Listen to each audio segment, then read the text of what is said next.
Hey everyone, welcome back to my workbench. If you're ever wondering when I know I'm going to have a bad day, is when I have to pull out the microscope. So the challenge for today is, I'm not going to do this when I'm being videoed, so I just wanted to show you what I'm going to do later. It's just too nerve-wracking trying to do it while talking and whatnot. That's my stereo. That white thing at the bottom is my stereo microscope. On the left, that black thing in the lower left corner is the microscope, and then this is the output of the electronic microscope. So the original part is this guy here, and there's the replacement part. So what I have to go through is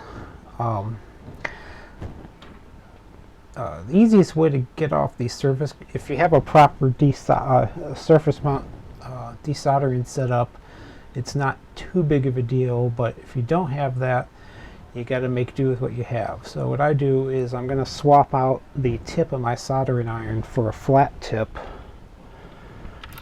Where's that? I keep a bunch of different, whenever you get a soldering iron, you'll notice you get a bunch of different tips on it. And there's a reason with it. And there's a reason because each have like their own specific purpose. And one of the best ones for this kind of work is this kind of chisel tip. Ooh, this is a kind of a chisel tip. This one's actually too big. I gotta get a smaller one. I think I have a smaller one here. It's stuck. Nope, I'm not using that one. What you do is you use a chisel tip. Why can't I find a chisel? Nope, nope, nope, nope, nope. Well, I got a lot of solder chips. Holy crap. Okay. Still no. Where's my chisel tip? There's one. There's a chisel. There it is. This is a chisel tip. Whoa. You can see the width of it is just perfect to cover all of the solder pads at the same time.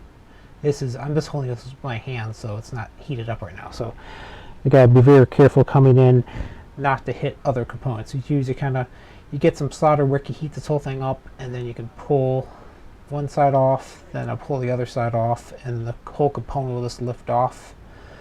And then after that, I have to switch to a different tip. This is a very fine tip, almost like let's see if we get a view. This is a needle tip.